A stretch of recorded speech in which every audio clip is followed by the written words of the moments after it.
Idea scheme 2024 Kerala engineering architecture ഫാർമസിയുടെയൊക്കെ അലോട്ട്മെൻറ്റുകൾ നടന്നുകൊണ്ടിരിക്കുകയാണല്ലേ. അപ്പോൾ നിലവിൽ എൻട്രൻസ് കമ്മീഷൻ പറഞ്ഞനുസരിച്ചിട്ട് എൻട്രൻസ് കമ്മീഷൻ നടത്തുന്ന അവസാന അലോട്ട്മെൻറ്റ് എന്നാണ് നിലവിൽ എൻട്രൻസ് കമ്മീഷൻ പറഞ്ഞേക്കുന്നത്.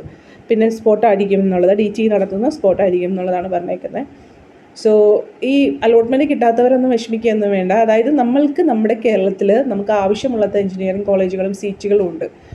അപ്പോൾ ഇപ്പോൾ നമ്മൾ മനസ്സിലാക്കണ അനുസരിച്ചിട്ടാണെങ്കിൽ ഒരുപാട് സീറ്റുകൾ പ്രൈവറ്റ് കോളേജുകളിലും ചില കോസ്റ്റ് ഷെയറിംഗ് എഞ്ചിനീയറിംഗ് കോളേജുകളിലും വേക്കൻ്റ് ആണെന്നുള്ളതാണ്. ഇപ്പോൾ എല്ലായിടത്തും വേക്കൻസി ഉണ്ട്. ഈ പറയുന്ന ഗവൺമെൻറ്റിലും എയ്ഡഡിലും അതുപോലെ ഇപ്പോൾ നമ്മൾ മോസ്റ്റ് ഫേമസ് എന്ന് വിചാരിക്കുന്ന ഗവൺമെൻറ് കൺട്രോളിലൊക്കെ വേക്കൻസി ഉണ്ട്. പക്ഷേ അതിനെ സംബന്ധിച്ച് അതിനെക്കാട്ടും കൂടുതലായിട്ട് ഈ ചില പ്രൈവറ്റ് കോളേജുകളിലും ഗവൺമെൻറ് കോസ്റ്റ് ഷെയറിംഗ് കോളേജുകളിലും വേക്കൻസി ഉണ്ട് എന്നുള്ളത് തന്നെയാണ് മനസ്സിലാവുന്നത് കേട്ടോ. അപ്പോൾ ഇതിപ്പോൾ നിങ്ങൾക്കും അറിയാൻ പറ്റും. ഇപ്പോൾ നമ്മൾ KT റിസൾട്ട് വന്നപ്പോഴേ നിങ്ങൾക്ക് ആ ഒരു KT വെബ്സൈറ്റിൽ ആ PDF കിട്ടുന്ന സ്ഥലമൊക്കെ പറഞ്ഞാൽ നിങ്ങൾ PDF കുറേ പേരൊക്കെ നോക്കിയിട്ടുണ്ടാവും. ആദ്യം മുതലുള്ളവരാണെങ്കിൽ അവർ കണ്ടിട്ടുണ്ടാവും. അപ്പോൾ അതിൽ നിങ്ങൾ കണ്ടിട്ടുണ്ടാവും KT എന്ന് പറഞ്ഞാൽ BTECൻ്റെ റിസൾട്ട് വന്നപ്പോൾ കേട്ടോ. KT ആണ് ഇനി നിങ്ങളുടെ എക്സാമുകൾ നടത്തുന്നതും ഇത് പബ്ലിഷ് ചെയ്യുന്നത്, റിസൾട്ട് പബ്ലിഷ് ചെയ്യുന്നതും ഒക്കെ നിങ്ങളുടെ സിലബസും എല്ലാം KT ആണ്. സോ അതിൽ നിങ്ങൾ നോക്കുമ്പോൾ ആ ഒരു റിസൾട്ട് നിങ്ങൾ നോക്കിയിട്ടുണ്ടെങ്കിൽ മനസ്സിലായിട്ടുണ്ടാകും. വളരെ ചില കോളേജുകളിൽ വളരെ കുറച്ച് കുട്ടികൾ മാത്രമാണ് എക്സാം എഴുതിയിട്ടുള്ളൂ. അതിൽ തന്നെ കുറച്ച് പേരൊക്കെയാണ് പാസ്സായിട്ടുള്ളൂ.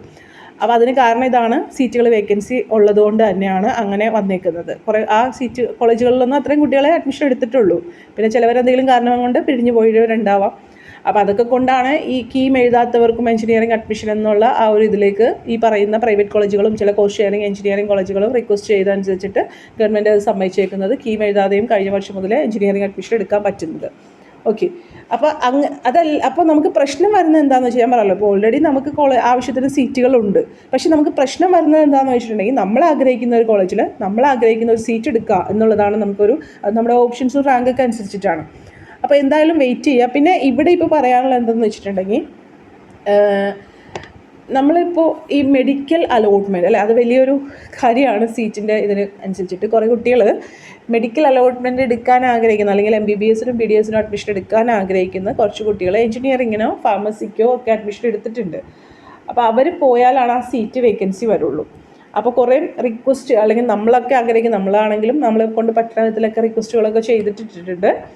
ഈ പറയുന്ന പോലെ ഈ കീമിൻ്റെ തേർഡ് അലോട്ട്മെൻ്റ് എങ്കിലും കുറച്ചൊരു ഡിലേ ആക്കാനായിട്ട് ഒരു 2 ദിവസമെങ്കിലും, അതായത് മെഡിക്കൽ അലോട്ട്മെൻറ്റിൻ്റെ ഫൈനൽ ഫസ്റ്റ് മെഡിക്കൽ അലോട്ട്മെൻറ്റിൻ്റെ ഫൈനൽ റിസൾട്ട് വന്നിട്ടെങ്കിലും ആ ഒരു എഞ്ചിനീയറിങ്ങിൻ്റെ അലോട്ട്മെൻറ്റ് പബ്ലിഷ് ചെയ്യണം എന്നുള്ളത് ചിലപ്പോൾ അത് നടക്കാം കേട്ടോ. നമുക്കത് ഉറപ്പ് പറയുന്ന കാര്യമൊന്നുമല്ല.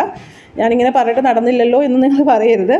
സോ അങ്ങനൊരു കാര്യങ്ങൾ, അതായത് എൻട്രൻസ് കമ്മീഷൻ്റെ തീരുമാനങ്ങളൊക്കെ കമ്മിറ്റി കൂടിയിട്ട് ആ നോട്ടിഫിക്കേഷൻ വരുമ്പോഴാണ് നമുക്ക് അറിയാൻ പറ്റുക. അതിൽ കൂടുതലൊന്നും നമുക്ക് പറയാനോ അറിയാനോ പറ്റില്ല. പക്ഷേ ഇങ്ങനൊരു സാധ്യത നമുക്ക് തള്ളിക്കളയാൻ പറ്റില്ല.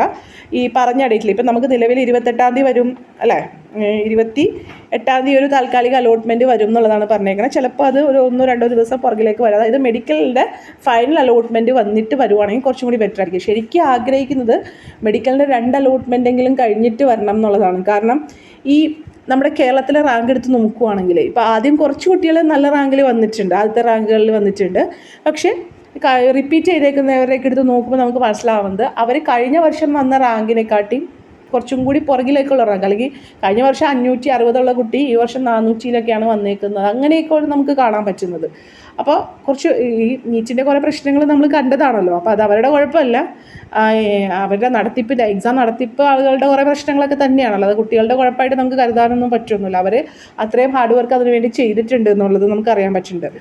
അപ്പോൾ ഇങ്ങനെ ഇത് നമുക്കെവിടെയാണ് പ്രശ്നം, ഈ എഞ്ചിനീയറിംഗ് അഡ്മിഷൻ എടുക്കാൻ വരുന്നവരുടെ പ്രശ്നം എന്താണെന്ന് വെച്ചാൽ ഇതിൽ ഈ കുറേ കുട്ടികൾ ഇങ്ങനെ ബോർഡർ ലൈനിൽ നിൽക്കുന്നുണ്ട്. അതായത് മെഡിക്കലിന് നല്ലൊരു ഗവൺമെൻറ് കോളേജിൽ അഡ്മിഷൻ കിട്ടിയില്ലേക്കാം എന്നുള്ള ഒരു ഇതിൽ നിൽക്കുന്നുണ്ട്. അപ്പോൾ അവർക്ക് ചിലപ്പോൾ ഒരു അഡ്മിഷൻ കിട്ടുന്നത് ഈ ഒരു ലാസ്റ്റ് അലോട്ട്മെൻറ്റ്, ഒരു തേർഡ് അലോട്ട്മെൻറ്റ് ആകുമ്പോൾ, മെഡിക്കലിൻ്റെ തേർഡ് അലോട്ട്മെൻറ്റ് ആകുമ്പോഴോ അല്ലെങ്കിൽ മോപ്പപ്പൊക്കെ ആകുമ്പോഴായിരിക്കും MCCയുടെ കൗൺസിലിങ്ങിലാണെങ്കിലും ആ ഒരു ഇത് വരുന്നത്. ഇപ്പോൾ നമുക്ക് ഈ എൻട്രൻസ് കമ്മീഷണർ ഇത് നേരത്തെ നടത്തുന്നു എന്ന് പറഞ്ഞിട്ടൊന്നും നമുക്കൊന്നും ചെയ്യാൻ പറ്റില്ല. നീറ്റിൻ്റെ ഇതൊക്കെ വൈകി വന്നതുകൊണ്ടും അങ്ങനെ കുറേ കാര്യങ്ങളൊക്കെ അവർ വൈകിയതുകൊണ്ടും ഒക്കെയാണ്. കാരണം AICTE ഓൾറെഡി പറഞ്ഞിട്ടുണ്ട് ക്ലാസ്സുകൾ തുടങ്ങണം ഇന്ന ഡേറ്റിൽ. അത് AICTEയുടെ തീരുമാനമാണ് നമുക്ക് നടപ്പാക്കാൻ പറ്റുള്ളൂ. കേരളത്തിൽ അല്ലെങ്കിൽ മറ്റേത് സ്റ്റേറ്റിലാണെങ്കിലും ടെക്നിക്കൽ കോഴ്സുകളുടെ കാര്യങ്ങളൊക്കെ നടപ്പിലാക്കുന്നത് AICTE ആണ്. അപ്പോൾ AICTE ഒരു തീരുമാനം പറഞ്ഞേക്കുന്നത് നമ്മൾ നടപ്പിലാക്കുക എന്നുള്ളത് ആ ഡിപ്പാർട്ട്മെൻറ്റിൻ്റെ അവകാശമാണ്. പിന്നെ ഇപ്പോൾ ഞാൻ പറഞ്ഞല്ലോ, ഇപ്പോൾ കുറേ പ്രശ്നങ്ങളൊക്കെ ഉണ്ടെങ്കിൽ ഗവൺമെൻറ് അതനുസരിച്ചിട്ട് റിക്വസ്റ്റ് AICTE വിടുകയും ഡേറ്റുകൾ നീട്ടണം എന്ന് പറയുകയും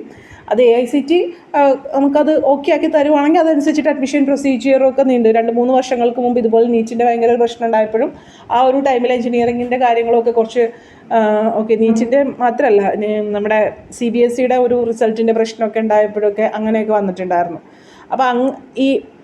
അപ്പോൾ നമുക്ക് എൻട്രൻസ് കമ്മീഷണർ ഇതിങ്ങനെ നേരത്തെ നടത്തുന്നു, അല്ലെങ്കിൽ നീറ്റിൻ്റെ ഇത് ശരിക്കും പറഞ്ഞാൽ നീറ്റിൻ്റെ 2 റിസൾട്ട് വന്നാലാണ് നമുക്ക് കേരളത്തിലുള്ള ഈ എഞ്ചിനീയറിംഗിൽ അഡ്മിഷനിലെ കുട്ടികൾക്കും കൂടി കുറച്ചും കൂടി ബെനിഫിറ്റ് ആവുക, കുറച്ചും കൂടി സീറ്റ് വേക്കൻസി വരും. അപ്പോൾ കുറച്ചും കൂടി സീറ്റുകൾ ഒരുപാടൊന്നുമല്ല നമുക്ക് പറയാൻ പറ്റുന്നത്, പക്ഷേ ആ സീറ്റുകൾ 1 ആണെങ്കിലും 2 ആണെങ്കിലും നമുക്കത് വളരെ ഇമ്പോർട്ടൻ്റ് ആയിട്ടുള്ള സീറ്റുകളാണ്. അപ്പോൾ കുറേ റിക്വസ്റ്റ് ചെന്നേക്കണേം കൊണ്ട് മേ ബി ഈ മെഡിക്കൽ അലോട്ട്മെൻറ്റ്, ആദ്യത്തെ മെഡിക്കൽ അലോട്ട്മെൻറ്റ് കഴിഞ്ഞിട്ടെങ്കിലും നമുക്ക് ഈ ഒരു കീമിൻ്റെ ഫസ്റ്റ് അലോട്ട്മെൻറ്റ് വരുമെന്ന് നമുക്ക് പ്രതീക്ഷിക്കാം. ഓക്കെ, അപ്പോൾ അത് മാത്രമല്ല എൻട്രൻസ് കമ്മീഷണർ നോട്ടിഫിക്കേഷനും പബ്ലിഷ് ചെയ്തിട്ടുണ്ട്. അതിൽ കൃത്യമായിട്ട് പറയുന്നുണ്ട് മെഡിക്കൽ അലോട്ട്മെൻറ്റിൽ അല്ലെങ്കിൽ മെഡിക്കൽ ഓപ്ഷൻ വച്ചേക്കുന്ന കുട്ടികൾ ഓൾറെഡി എഞ്ചിനീയറിങ്ങിനോ ഫാർമസിക്കോ ആർക്കിടെക്ചറിനോ ഒരു അലോട്ട്മെൻറ്റ് എടുത്തിട്ടുണ്ടെങ്കിൽ നിങ്ങൾക്ക് മെഡിക്കൽ അലോട്ട്മെൻറ്റ് കിട്ടിക്കഴിഞ്ഞാൽ ഈ അഡ്മിഷൻ ക്യാൻസൽ ആവും എന്ന് പറഞ്ഞിട്ടുണ്ട്.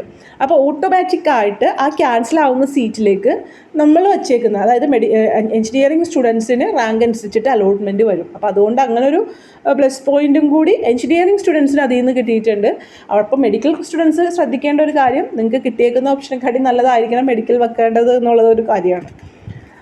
അപ്പോൾ ഇതൊക്കെയാണ് നിങ്ങളോട് പറയാനുള്ളത്. പിന്നെ വെയിറ്റ് ചെയ്യാം, നമുക്ക് എന്തായാലും കുറേ റിക്വസ്റ്റുകൾ ഈ ഡേറ്റ് ഡിലേ ആക്കണം, അതായത് 3rd അലോട്ട്മെൻറ്റ് ഡിലേ ആക്കണം. പിന്നെ സീറ്റുകൾ അതനുസരിച്ചിട്ട് വേക്കൻസി വരുവാണെങ്കിൽ എൻട്രൻസ് കമ്മീഷണറും ഇപ്പോൾ പറഞ്ഞേക്കുന്ന സ്പോട്ട്, അപ്പോൾ 2nd അലോട്ട്മെൻറ്റ് വന്നാലും നമുക്ക് സ്പോട്ട് അലോട്ട്മെൻറ്റ് ഒക്കെ ഉണ്ട്. മെഡിക്കലിൻ്റെ 2nd അലോട്ട്മെൻറ്റ് കഴിഞ്ഞിട്ട് സീറ്റ് വേക്കൻസി വന്നാലും സ്പോട്ട് അലോട്ട്മെൻറ്റുകളുണ്ട്. സ്പോട്ട് 1ഉം 2ഉം ഒക്കെ നടത്താറുണ്ട്. 3 വരെ നടത്തിയ ഇയറും ഉണ്ട് കേട്ടോ, 3 സ്പോട്ട് അലോട്ട്മെൻറ്റ് നടത്തിയ വർഷങ്ങളും ഉണ്ട്. അപ്പോൾ അതിനൊക്കെ നമ്മൾ എൻട്രൻസ് കമ്മീഷണർ മാത്രം പറഞ്ഞിട്ട് കാര്യമില്ല.